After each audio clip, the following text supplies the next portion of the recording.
petite vidéo, grosse vidéo, qu'est-ce que je vous dis, pour gérer les commentaires.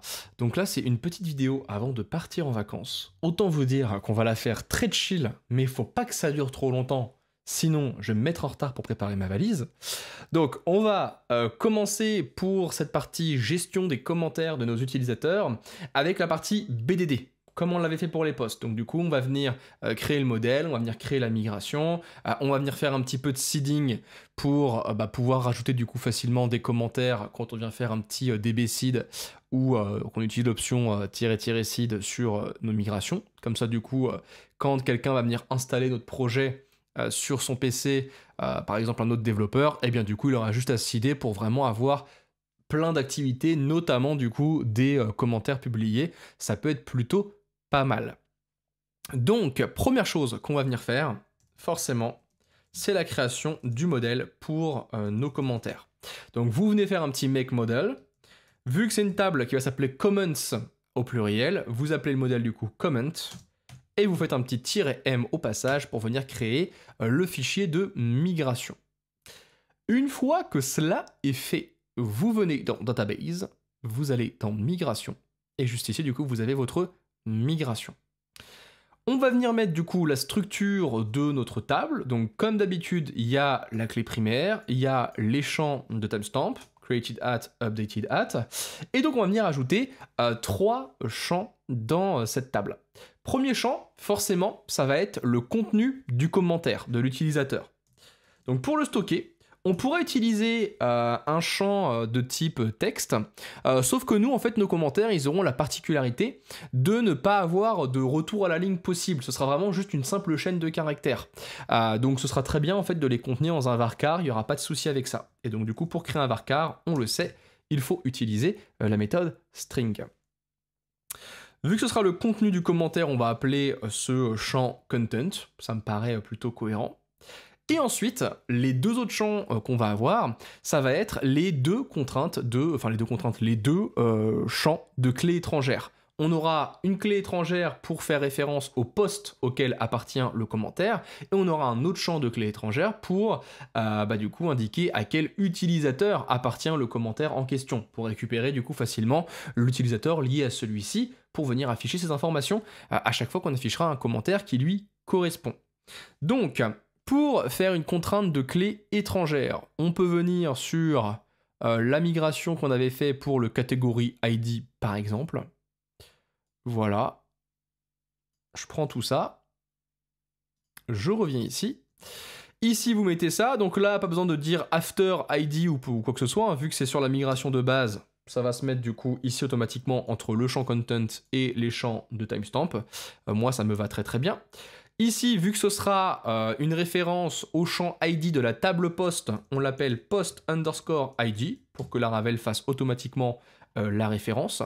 Ça n'est pas un champ qui sera autorisé à être nul, puisque en fait, à chaque fois qu'on supprimera un post, automatiquement, on supprimera les commentaires qui y sont associés. Et donc là, pour ce faire, au lieu d'utiliser le nul on delete, on va indiquer cascade on delete, pour du coup faire une suppression en cascade, si jamais du coup le post ici qui est référencé est supprimé. Dans ce cas-là, le commentaire qui fait référence à ce post doit être supprimé. Si j'ai 10 commentaires qui font référence à un post que je viens de supprimer, automatiquement du coup, ils seront supprimés également. Vous faites exactement la même chose du coup pour le user ID. Donc là, pareil, vous créez la contrainte de clé étrangère.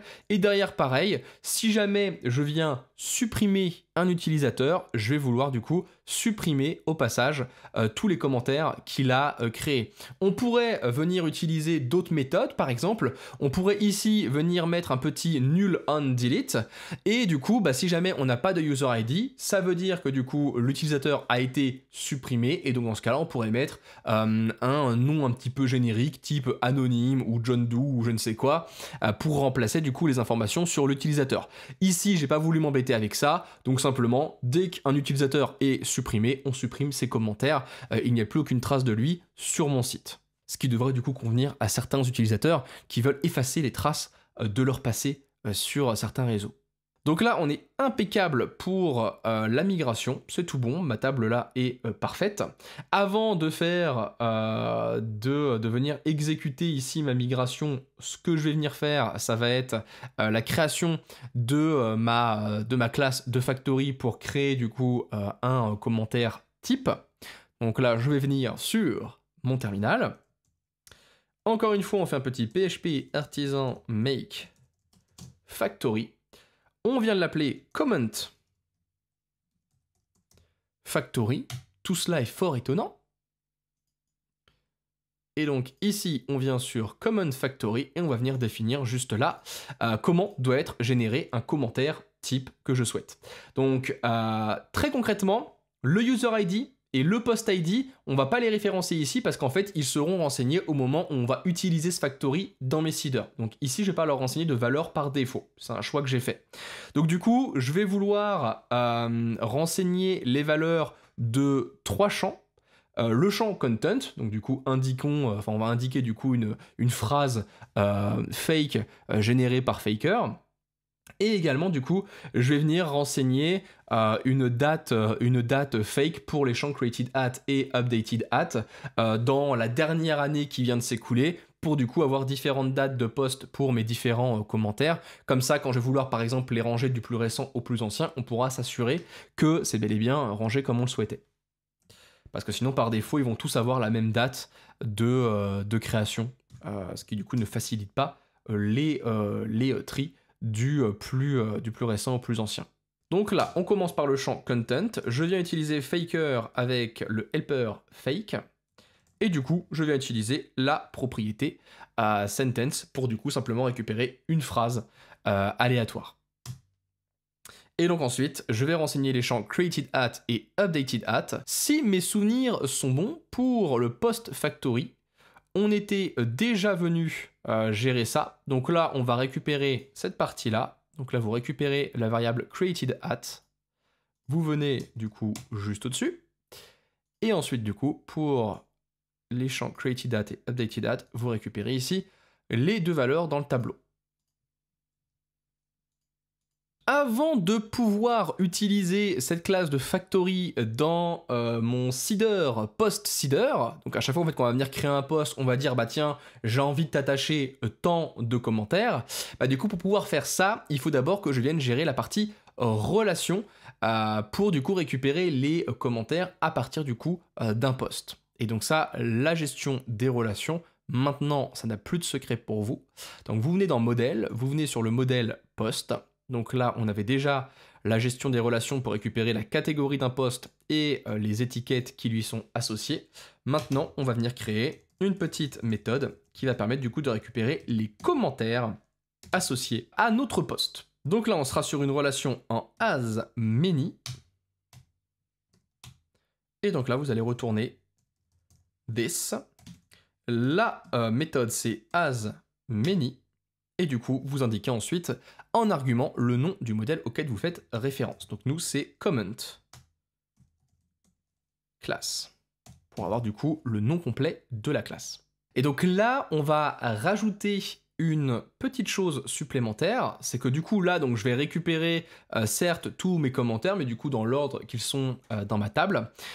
Sauf que moi, je voudrais à chaque fois que je vais récupérer les commentaires associés à un post, je vais vouloir systématiquement les récupérer des plus récents aux plus anciens.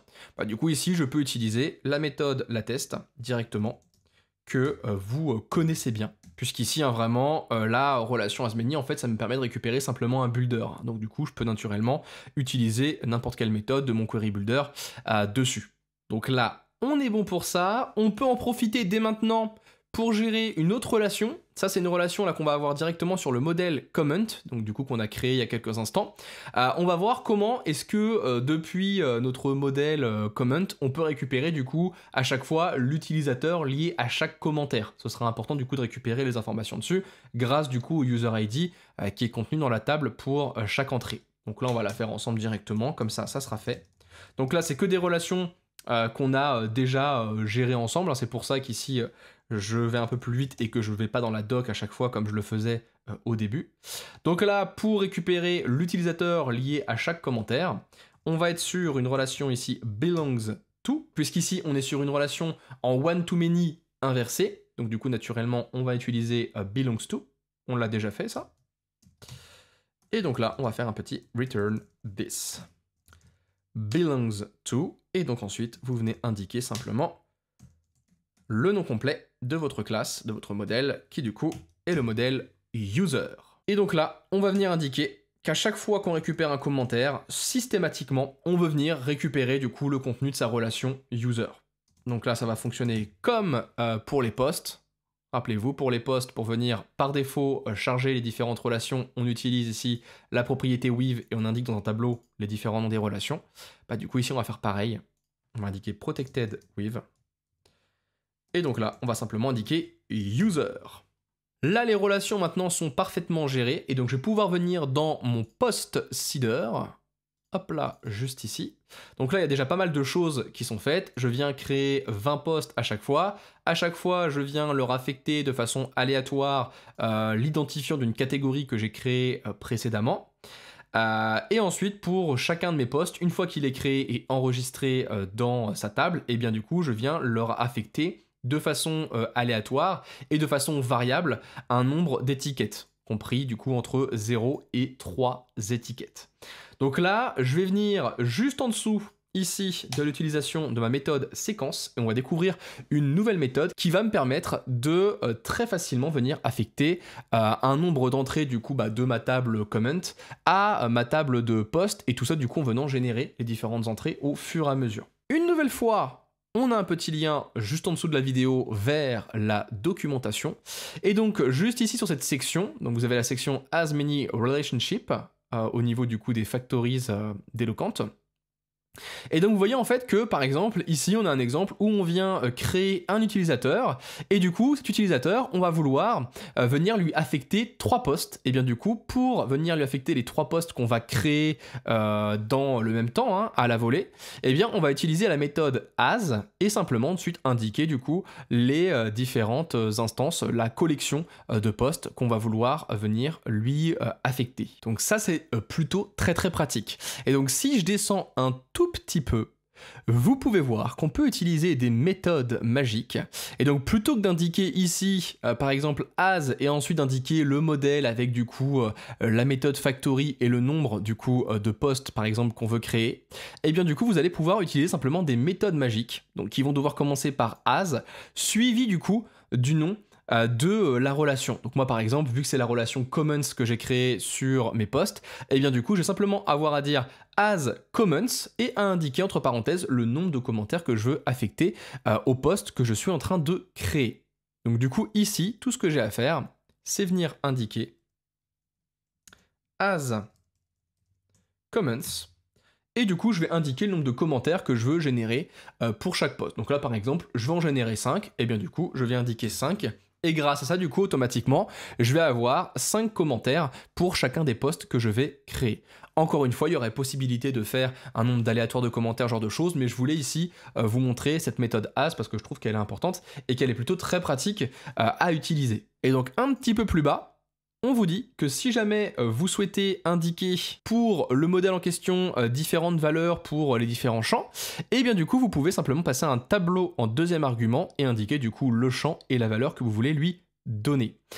Nous ici ça va être extrêmement intéressant puisque ici je vais avoir automatiquement un post ID sur le commentaire puisque du coup j'utilise cette méthode au moment où je crée mon post, ça Laravel du coup s'en charge.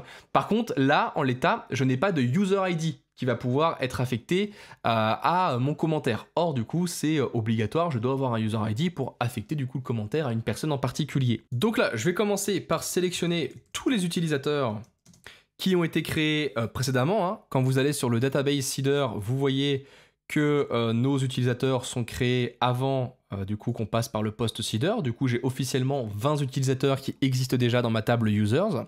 Donc, je vais pouvoir venir les utiliser. Ici, du coup, je viens tous les récupérer. Donc, user all. Et donc là, moi, vu que je vais avoir un user ID à chaque fois différent pour chaque commentaire, ici, c'est pas directement un tableau que je vais passer. Ça va être une petite fonction fléchée qui va retourner du coup le tableau pour qu'à chaque fois du coup cette fonction pour chaque commentaire soit exécutée et du coup me retourne à chaque fois un user différent. Donc là j'indique user ID et donc là j'ai simplement indiqué users random. C'est tout bon pour ça. Je viens sur mon terminal et donc encore une fois on va pouvoir venir faire un petit PHP artisan migrate refresh seed. Donc on va faire un petit refresh de tout ça pour vérifier que tout s'accorde parfaitement. Et donc maintenant, si je viens sur ma table et que je viens actualiser tout ça, donc là, du coup, j'ai perdu mes deux utilisateurs que j'avais créés moi-même à la main. Si jamais du coup je viens sur mes users, bon, ils sont toujours tous là, ça y a pas de souci. Mes posts, pas de souci non plus. Par contre maintenant j'ai bel et bien une petite table qui s'appelle Comments, qui contient du coup des commentaires. Et donc on voit qu'à chaque fois, j'ai bel et bien 5 commentaires par post, avec du coup à chaque fois un user ID qui diffère, hein. C'est vraiment aléatoire. Et donc du coup là vraiment ça vient simuler la vie sur mon site. On voit également ici que les champs de timestamp sont différents d'une entrée à l'autre, et ça, c'est plutôt sympathique. Et là, du coup, j'ai 100 commentaires, hein, puisque j'en ai 5, fois 20 posts. Ici, du coup, on est impeccable pour la partie BDD. Donc, on est impeccable. On va pouvoir, par exemple, passer à la partie template, parce que maintenant, j'ai tout ce qu'il faut côté BDD. Forcément, maintenant, il faudrait que je puisse afficher tous mes magnifiques commentaires sur chaque article. Donc là, on peut fermer tout ça, hein. Voilà, comme ça, on est tranquille. Et donc, je vous invite à aller sur Ressources, sur Views, sur Post et sur Show, bien entendu. Et donc là, juste en dessous de l'affichage du post, on va venir mettre notre formulaire pour venir ajouter un commentaire. Et ensuite, on va mettre du coup la petite boucle pour venir afficher tous les commentaires déjà publiés un à un. Première chose qu'on va faire, c'est utiliser la directive hôte, puisque du coup, je ne vais vouloir afficher mon formulaire pour ajouter un commentaire que pour les personnes qui sont authentifiées. Donc là, forcément, mon article n'existe plus, donc je vais venir actualiser. Voilà, je viens cliquer sur lire, et donc là, je suis techniquement pas du tout authentifié, donc comme ça, l'intérêt, c'est que là, quand je vais venir mettre du contenu, donc là, je peux tester, hein, je mets test, vous voyez ici, test n'apparaît pas. Par contre, si je viens me connecter avec un utilisateur, donc je vais venir sur ma table, sur user, je prends n'importe qui, hein. On sait que leur mot de passe c'est password. Voilà, rester connecté, on sait que ça c'est en place aussi. Ok. Maintenant, si je reviens du coup sur mon article, on peut voir ici s'afficher test. Donc ça c'est impeccable, on sait ici que mon formulaire ne sera visible que pour les personnes authentifiées, et ça c'est parfait. Donc on va créer un petit formulaire pour du coup poster un nouveau commentaire.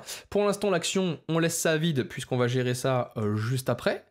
Côté ici méthode, on sera sur une méthode post, c'est un ajout, c'est une création dans une table, donc du coup la méthode post est très bien.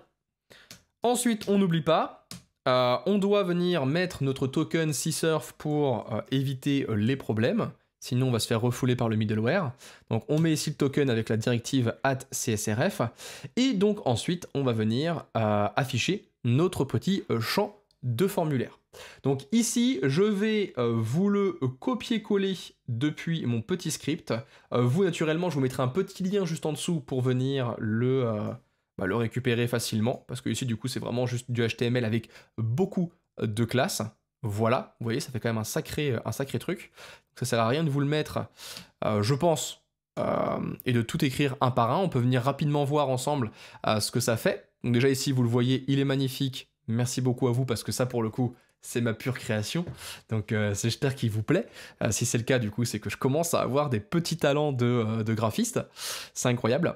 Donc ici on a un W full, ça c'est pour avoir une largeur complète pour l'élément, il prend toute la largeur possible. Background slate 50, c'est du coup un background en gris très très clair, vous voyez c'est très très clair. Ici on a des bords arrondis, on a des paddings sur l'axe des X, le texte est en gris très foncé. On vient rajouter une outline, l'outline c'est quand vous cliquez comme ça sur le champ, vous voyez ici la outline elle vient apparaître. Rien du coup de très intéressant. Le nom de mon champ c'est comment, donc du coup quand je vais le récupérer derrière avec Laravel et le valider, bah, du coup on sait que c'est le champ comment ici qu'on doit utiliser.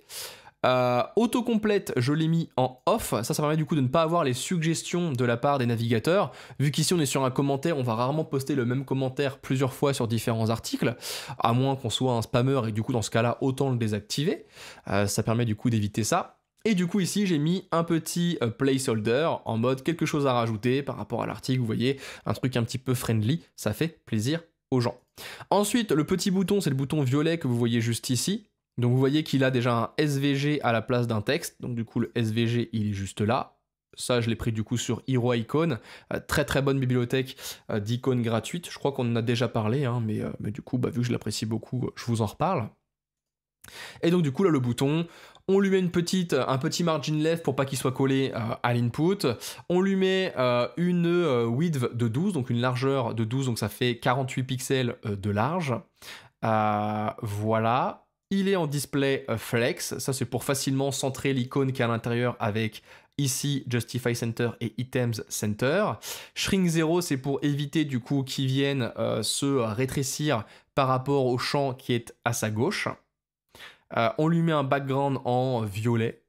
On vient lui mettre des bords arrondis full comme pour l'icône qui est en haut à droite du coup pour que mon icône soit ronde. Et on lui met du coup un texte en indigo 50, c'est un violet très clair qui du coup est presque blanc, d'où le fait ici que mon SVG est quasiment blanc, mais quand même un petit peu violet. Donc voilà pour ça, rien d'hyper intéressant, mais c'est important du coup pour vous familiariser, de bien comprendre toutes ces classes CSS. Donc là, j'ai ma div ici. Tout ça, hop là, je viens le tabuler pour vraiment être bien. Donc ici, mon formulaire, lui, il est prêt. Et donc ensuite, juste en dessous de la directive end auth, je vais venir du coup faire la petite boucle pour afficher mes différents commentaires. Donc, mes commentaires, on va les mettre dans une grosse div globale. Je vais venir mettre une petite classe sur cette div. Une classe space y 8, du coup pour rajouter des espaces sur l'axe des Y entre mes différents commentaires pour pas qu'ils soient collés les uns aux autres. Et ensuite du coup je vais faire un petit for each pour venir récupérer les commentaires liés à mes posts. Donc là j'indique for each post comments. Donc là du coup j'ai accès à cette propriété comments parce que au niveau de mon modèle post j'ai créé il n'y a pas longtemps ma petite méthode comments. Donc du coup ici, pas de souci. Je vais pas la mettre dans la propriété with parce que pour le coup les commentaires, je vais vraiment vouloir y accéder quand je vais accéder à un post seulement sur ici cette page là précisément. Donc du coup je vais pas venir la récupérer à chaque fois par défaut. Donc là on va stocker à chaque fois chaque commentaire dans une variable comment. Je fais un petit end for each. Et donc là, on aura la div pour chacun de mes commentaires. Donc cette div, elle sera en classe flex pour avoir du coup un display flex. On dira que nos commentaires doivent avoir un background en gris très clair, donc du coup slate 50. On met un padding de 6 sur tous les axes, comme ça au-dessus et sur les, enfin au-dessus, en dessous et sur les côtés, on aura un petit peu d'espace.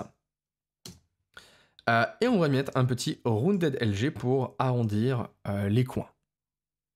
Donc là déjà vous voyez, j'ai ici 5 petits blocs qui sont apparus puisque j'ai 5 commentaires. On voit du coup que la récupération des commentaires, il n'y a pas de souci de ce côté-là. Ensuite, je vais avoir l'image de profil de mon utilisateur. On le sait, les images de profil, on les récupérera grâce à Gravatar. Si jamais du coup l'adresse email de mon utilisateur est liée à un compte Gravatar, du coup on récupérera cette image-là. Sinon du coup on mettra une image par défaut. Donc pour l'instant, on vient simplement créer une image. Pour la source, pour l'instant, on ne met rien. Pour le texte alternatif, on peut indiquer image de profil de, et ensuite on met une valeur, une expression PHP.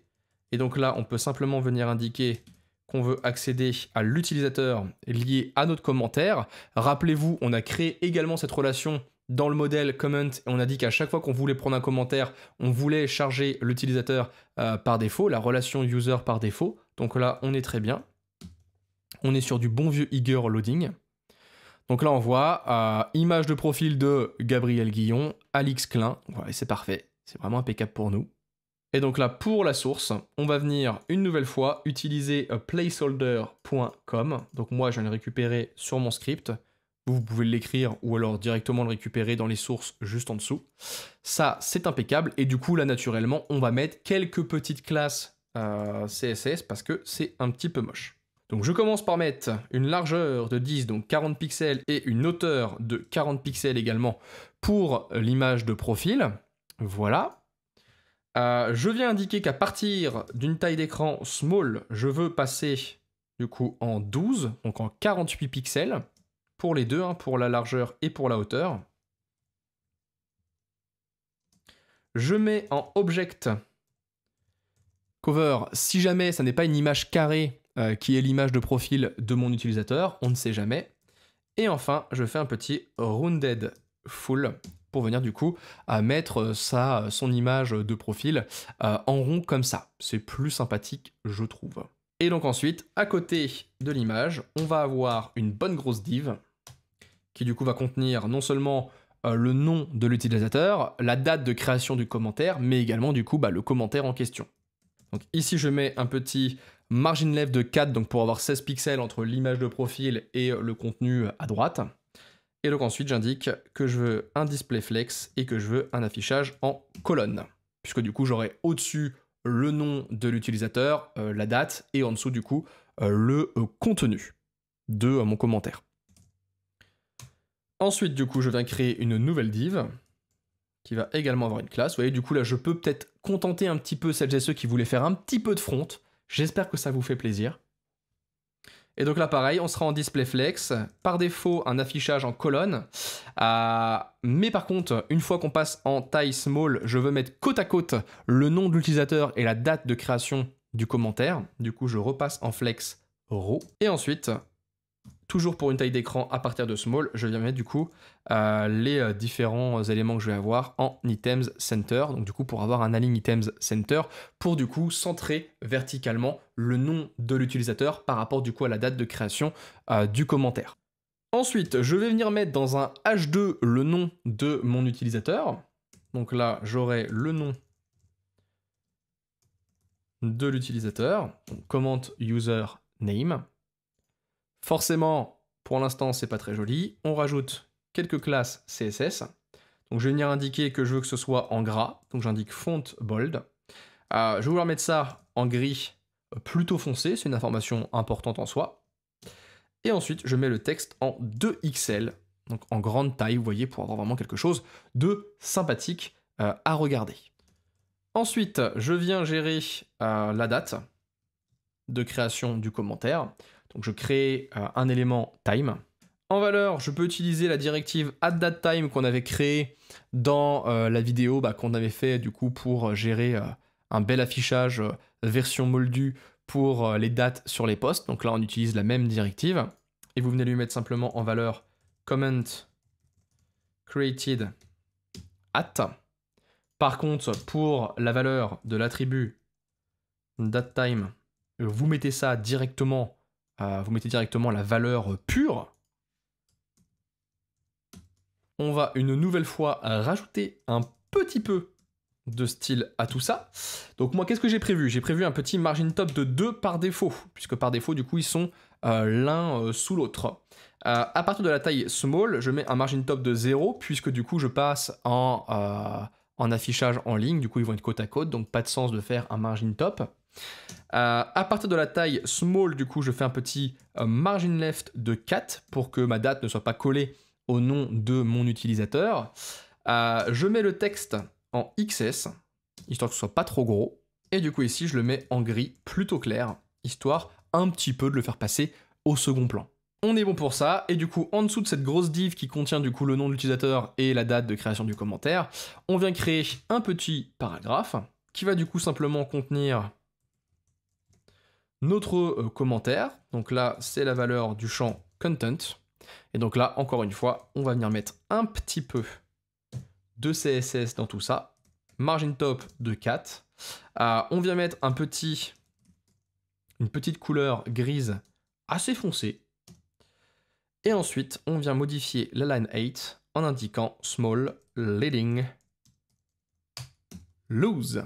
Et là, c'est tout bon, on a maintenant de magnifiques commentaires. On va maintenant du coup s'occuper de l'image de profil, parce que du coup c'est très bien d'avoir une image un petit peu par défaut, juste pour...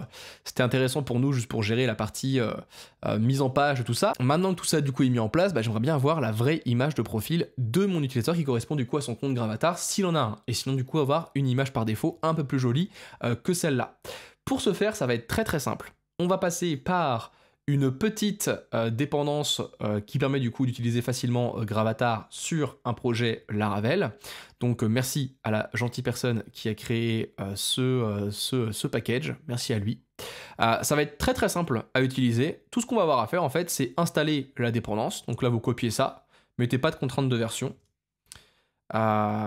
Et ensuite, on est tout bon, on n'a plus qu'à venir l'utiliser. Et donc, vous le voyez, ça va être très simple. Il suffit de venir utiliser la façade Gravatar et ensuite, vous utilisez la méthode get avec à l'intérieur du coup en argument l'adresse email de votre utilisateur pour du coup regarder s'il a une image ou pas qui correspond en fait à son adresse email sur Gravatar.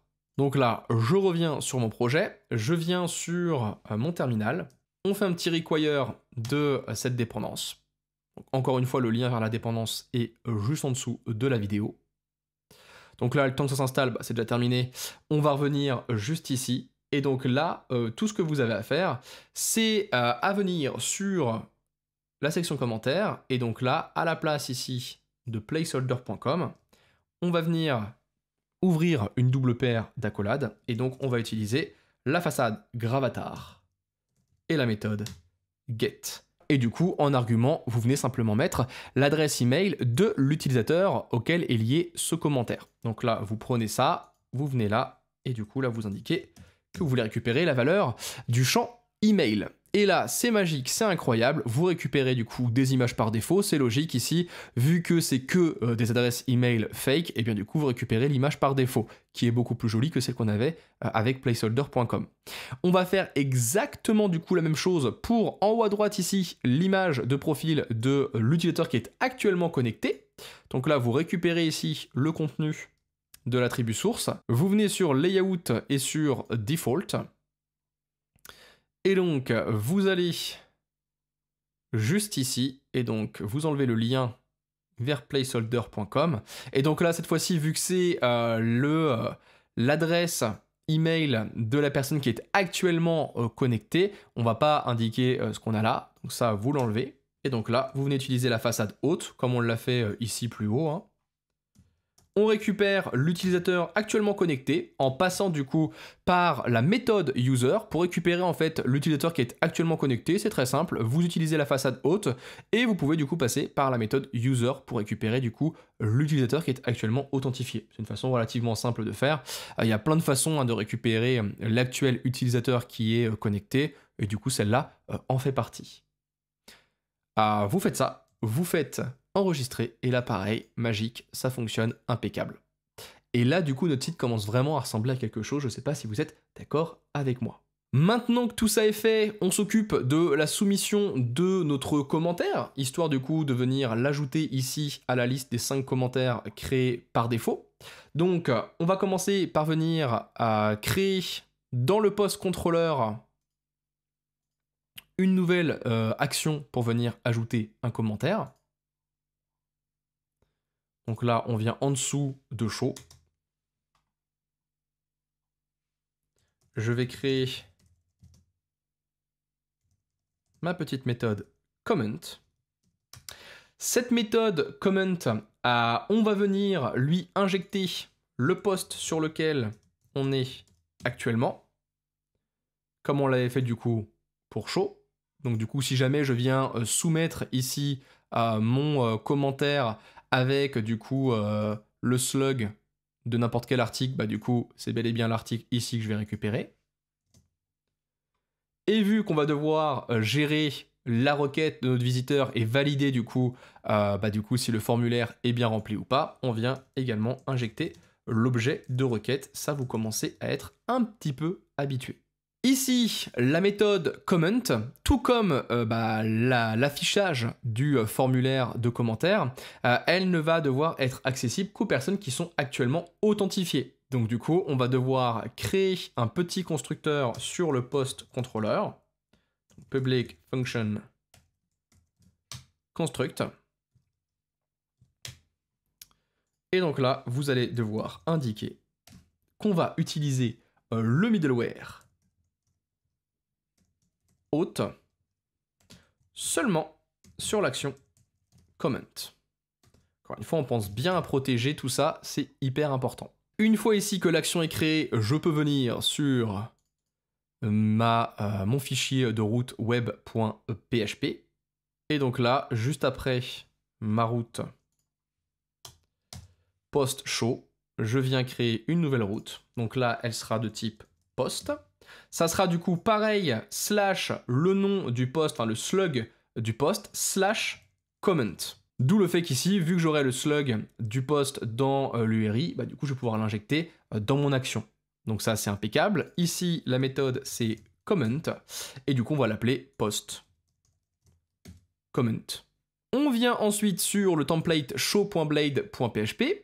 On va aller sur le formulaire et du coup au niveau de l'action ici, on va directement indiquer la fonction route, histoire de ne pas l'oublier parce que je me connais. Donc là vous venez indiquer post.comment. Vu qu'on a un paramètre variable dans l'URI, il faut l'indiquer dans un tableau à la suite. Ici du coup le paramètre s'appelle post et donc du coup simplement le poste sur lequel je suis actuellement. Donc là, si jamais je viens inspecter ici mon formulaire, on peut voir juste ici, au niveau de l'action, que j'ai bel et bien slash le slug slash comment. On s'occupe maintenant de venir gérer la validation de notre commentaire. Donc ici, dans tous les cas, on aura en return une redirect response, on aura une redirection, tout simplement. Et donc là, vous commencez à connaître, on va créer une petite variable validated qui va utiliser la méthode validate de l'objet de requête. Et donc là, on a un seul champ à venir valider, c'est le champ comment, qui contient du coup le commentaire de mon utilisateur. Et donc là, ce que je vais demander, c'est déjà à ce qu'il soit bien présent et que ça soit une chaîne de caractères avec au moins un caractère. Que ça soit du coup une chaîne de caractères, bien entendu, donc on utilise la règle string. Et ensuite, je viens indiquer que je veux que cette chaîne de caractères fasse entre 2 et 255 caractères. Une fois que c'est validé, on va pouvoir venir créer notre commentaire dans notre table comments. Ici, par défaut, on ne va pas pouvoir passer par le mass assignment comme on l'a fait depuis le début pour les tags, pour les catégories, pour les posts, pour les users. Parce qu'en fait, quand vous faites du seeding, par défaut, Laravel vient désactiver la protection contre le mass assignment qu'elle a de base. Donc ça, on a déjà parlé un petit peu de la protection sur le mass assignment et des risques que ça comportait dans de précédentes vidéos. Et du coup, par défaut, quand vous faites du seeding, Laravel désactive ça, d'où le fait que vous pouvez directement utiliser ici la méthode static create avec un tableau pour les valeurs des différents champs. Sur le modèle user, c'est désactivé par défaut. Vous pouvez faire du mass assignment, peu importe ce que vous faites, du seeding ou pas. Ça, du coup, c'est un choix de la part de Laravel. Mais ici, vu que là, on n'est pas en train de faire du seeding et qu'on n'est pas sur le modèle users, et bien du coup, pour créer un commentaire, par défaut, le mass assignment est désactivé. Je ne peux pas utiliser la méthode ici static create avec le modèle comment sur mon post controller. Donc du coup, je vais vous montrer comment par défaut ça fonctionne. Et ensuite, du coup, on va venir activer le mass assignment, cette fois-ci, du coup, à la main sur le modèle comment, pour montrer que, du coup, finalement, on gagne pas mal de place quand on utilise le mass assignment. Encore une fois, le mass assignment, par défaut, il est désactivé pour éviter qu'on passe n'importe quoi dans le tableau qui est en argument de la méthode create. Donc, par défaut, pour créer une nouvelle entrée dans une table, vous allez devoir créer une nouvelle instance du modèle, et ensuite vous allez devoir affecter pour chaque propriété du coup de ce modèle une valeur pour les différents champs. Donc moi par exemple ici je vais vouloir affecter des valeurs pour le champ content, le champ post ID et le champ user ID, et bah du coup je vais devoir indiquer comment content. Donc là je récupère validated et du coup la valeur de la clé comment. Ensuite, si je veux renseigner une valeur pour le champ post ID, je viens renseigner la valeur ici de l'ID du post qui a été injecté ici dans mon action. Et ensuite, je vais indiquer le user ID. Et du coup, pour facilement récupérer l'ID de l'utilisateur qui est actuellement authentifié, vous pouvez passer par la façade haute et directement récupérer l'ID via la méthode ID. Soit du coup, autre méthode pour récupérer facilement la valeur du champ ID de l'utilisateur actuellement connecté.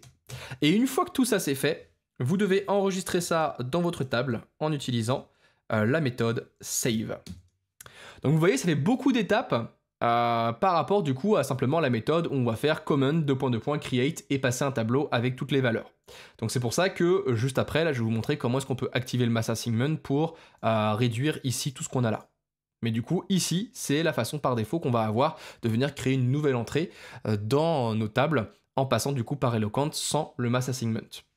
Donc là, pour l'instant, avant de faire ça, je vais indiquer ici qu'une fois du coup que c'est créé, que je veux retourner sur la précédente page. Donc je fais un petit return back. Ça du coup, c'est pour rediriger automatiquement vers la précédente page. Et je viens utiliser une nouvelle fois une variable de session flash que je vais appeler status, puisque je vous le rappelle, on a créé sur le layout par défaut une petite section qui est, hop là, juste ici, avec un if qui teste du coup l'existence d'une variable de session flash qui s'appelle status, et du coup si jamais c'est le cas, ça vient l'afficher dans un joli petit bloc. Donc là du coup on va s'en resservir. J'indique du coup with status, et donc là je vais indiquer commentaire publié. Avant de tester tout ça, du coup on va venir activer le mass assignment sur le modèle comment. Donc je viens sur comment et donc je vais venir l'activer. Pour l'activer, c'est extrêmement simple. Vous allez devoir créer une petite propriété que vous allez appeler fillable. Donc vous créez une propriété protégée que vous appelez fillable. Et du coup, dans cette propriété fillable, vous allez devoir renseigner donc en valeur un tableau. Tableau qui va contenir les noms des différents champs pour lesquels vous souhaitez activer le mass assignment. Moi, ici, on l'a vu, je veux pouvoir utiliser le mass assignment sur les trois champs là, que j'ai renseignés sur post controller. Donc du coup, content, post ID et user ID. Donc pour ce faire, vous revenez sur comment et donc ici, vous renseignez simplement content, post ID et user ID. Donc là, attention à bien renseigner tous les champs pour lesquels vous souhaitez que le mass assignment fonctionne. Et donc là, en indiquant simplement ça, ça va me permettre de venir, au niveau de mon post controller ici, utiliser maintenant le mass assignment sur mon modèle comment. Et donc là, ça va être beaucoup plus pratique. Vous venez ici enlever du coup l'affectation à une variable. On utilise du coup la petite méthode create, méthode statique create. Vous venez ouvrir un petit tableau, et donc à l'intérieur, ça va être un tableau associatif, donc avec une valeur pour content, une valeur pour le post ID, et une valeur pour le user ID. Et du coup, on va simplement venir renseigner les différentes valeurs qu'on avait renseignées précédemment avec la façon traditionnelle. Et donc ensuite, tout ça ici, vous pouvez venir le supprimer. C'est, je trouve, beaucoup plus joli quand c'est géré avec le mass assignment. Donc là, on est impeccable. Petit détail important, ici, hop là, sur le modèle comment, soit vous pouvez utiliser donc la propriété fillable, ou alors vous avez une propriété qui fait, on va dire, l'exact contraire de fillable, c'est-à-dire que vous allez pouvoir indiquer les champs pour lesquels vous ne souhaitez pas activer le mass assignment, et du coup, implicitement, ça indique quels champs pour lesquels vous souhaitez l'activer.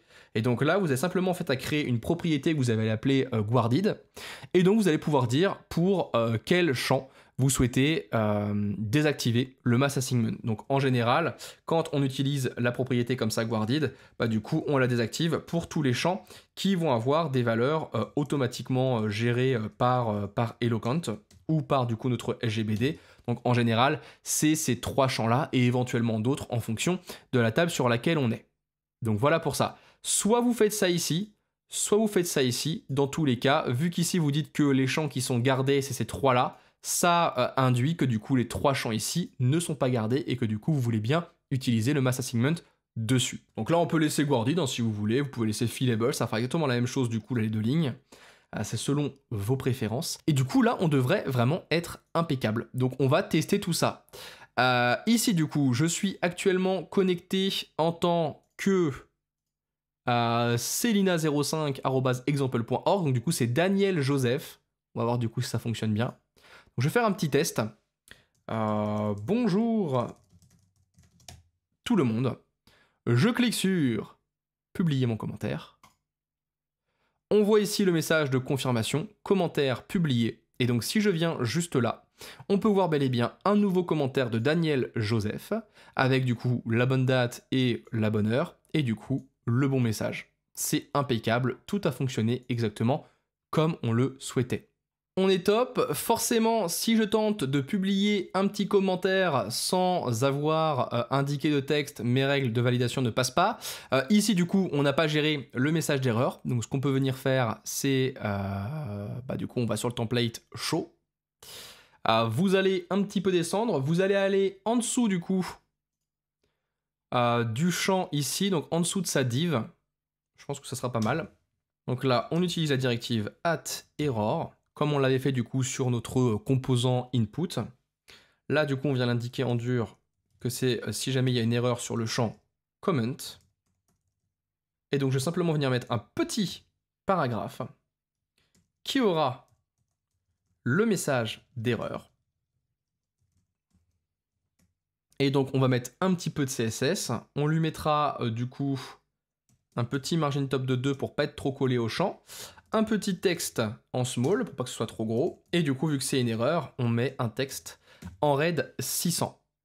Ça me paraît pas mal, je teste. Donc là, je clique sur soumettre. Et donc là, vous voyez qu'on a bel et bien notre erreur. Par défaut, au niveau des fichiers de langue, vous avez plusieurs correspondances entre du coup les noms des champs en anglais et du coup le nom qu'il doit avoir en français. Si je viens ici sur langue FR et sur validation, vous pouvez voir tout en bas. Donc là, je vais cacher ça, voilà. Vous pouvez voir tout en bas, vous voyez, à partir de ici attributes, vous pouvez voir en fait les équivalences entre du coup le nom des champs et du coup le nom qu'on veut leur donner sur les messages d'erreur en français. Par exemple, c'est comme ça que quand je crée un champ juste email, comme ici, et bien du coup c'est comme ça que naturellement dans le message d'erreur on m'indique adresse email. Sauf que là du coup pour un champ qui s'appelle comment, et bien du coup je n'ai pas d'équivalent dans ce tableau là, et du coup on peut venir le créer ensemble pour que du coup le message d'erreur vienne bien s'adapter. Donc là on va respecter l'ordre alphabétique. Vous indiquez du coup que pour le mot, enfin pour du coup un champ qui s'appellerait comment, vous voulez récupérer la valeur commentaire. Vous indiquez ça. Vous retentez de soumettre votre formulaire et du coup là vous voyez le champ commentaire est obligatoire. Donc ça c'est impeccable. On est impeccable pour cette vidéo, pour la gestion du coup des commentaires. Et donc du coup il ne me reste plus qu'à vous dire à tout de suite pour gérer la dernière action que peuvent faire mes utilisateurs authentifiés s'ils ne sont pas admin, c'est la modification du mot de passe.